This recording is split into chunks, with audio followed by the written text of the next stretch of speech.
Hey guys, তো welcome my YouTube channel. তো thumbnail থেকে বুঝে গেছো আজকে কি আছে। আজকে আছে জামাই ষষ্ঠী। হ্যাঁ, তো সবারই আজকে একটা স্পেশাল দিন, বিশেষ করে জামাইদের স্পেশাল দিন, যে আজকে জামাই ষষ্ঠী। তো দেখো, আমরা তাড়াতাড়ি করে রেডি ফেডি হয়ে নিয়েছি। হ্যাঁ, এইবারে মা জামাই ষষ্ঠী করতে পারছে না, কারণ মার শরীরটাও ভালো না, আর মা পেরেও উঠছে না, ওই কারণে মা জামাই ষষ্ঠী করেনি। আর দেখো, আমি ভালো করে রেডি ফেডি হয়ে গেছি। কেমন লাগছে অবশ্যই কমেন্টে জানিও।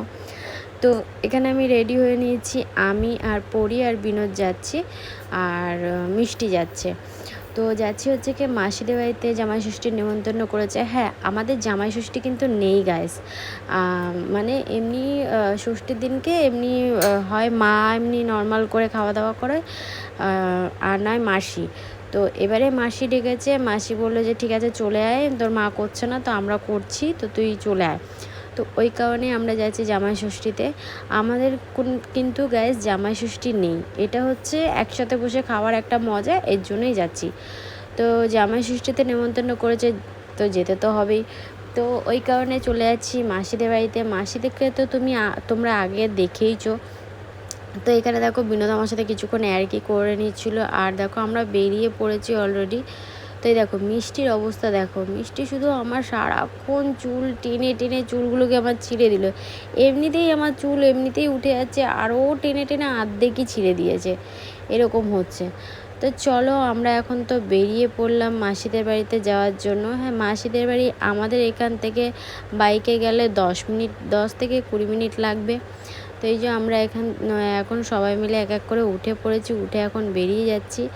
তো তারপর চলে আসলাম মিষ্টির দোকানে। এখানে দেখো অনেক রকমের মিষ্টি আছে, কি মিষ্টি নেওয়া বুঝতে পারছিলাম না। তারপর দেখলাম ফাইনালি আমি ভাবলাম রসগোল্লাটা নেওয়াই বেটার, কেননা সন্দেশ খাবে কি ওটা তো জানি না, ওর জন্য রসগোল্লাটা নিয়ে নিলাম।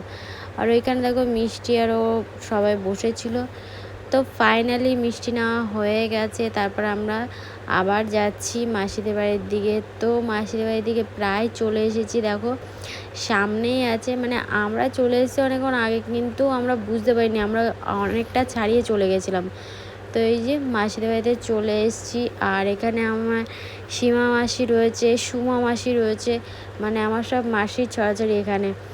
তো এই যে সুমা মাসিকে তোমরা তো দেখোনি, এই যে আমার মেয়েকে নিয়ে রয়েছে, এটা হচ্ছে আমার ছোটো মাসি। আর যে এই যে বকবক করে যাচ্ছে, এ হচ্ছে বড় মাসি। বড় না, এ হচ্ছে মেজো মাসি। আর বড় মাসিকে তো এই ব্লগে দেখতেই পাওনি, বড় মাসিকে তোমরা কেউ দেখোইনি, কেননা বড় মাসি ব্লগে আসেই না। আর দ্বিতীয়ত কথা, বড় মাসির সাথে খুব একটা দেখাও হয় না।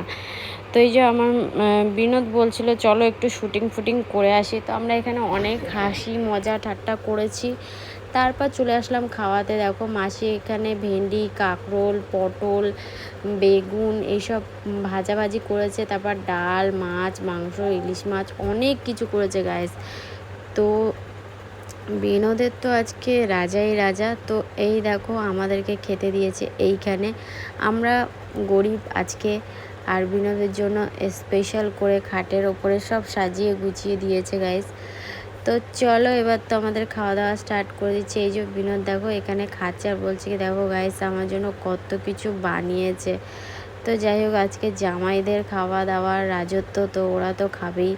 তো এই যে বিনোদের পাতে সব কিছু দিয়ে দিয়েছে। খাওয়া দাওয়া কমপ্লিট হয়ে গেছে। মিষ্টি একদমই থাকছিল না, খুব কান্নাকাটি করছিল। আমরা জাস্ট গেলাম, মানে 5 মিনিটও হয়েছে গল্প করতে পারিনি। খাওয়া দাওয়া হয়েছে আর চলে আসতে হয়েছে, কারণ প্রচণ্ড পরিমাণে গরম ছিল, আর মিষ্টি খুব কাঁদছিল। তো এখন যাচ্ছি বড়মার কাছে, মানে হচ্ছে কি আমার মাসির মায়ের কাছে। তো মাসির মায়ের সোমবারে চোখ অপারেশন আছে, একটুখানি কথা বললাম। তাকে মাসির চেহারাটা খুবই খারাপ হয়ে গেছে, খুব রোগা হয়ে গেছে, তার উপরে প্রচুর সুগারও আছে। তো আমি এখানে কোকোর সাথে একটু বদমাইশি করছিলাম। তো মাসি বলছিল যে তো দিদাকে একবার পাঠাস, দেখবো। তো আমি বললাম যে ঠিক আছে, আমি দিদাকে পাঠিয়ে দেবো ওখানে। তো আর এখানে মিষ্টি প্রচণ্ড পরিমাণে কান্নাকাটি করছিলো, ওর কান্নাকাটি থামানোই যাচ্ছে না। তো তারপরে আমরা ভাবলাম যে না, আর থাকা যাবে না, তো এবার বাড়ির দিকে যেতেই হবে, কিছু করার নেই।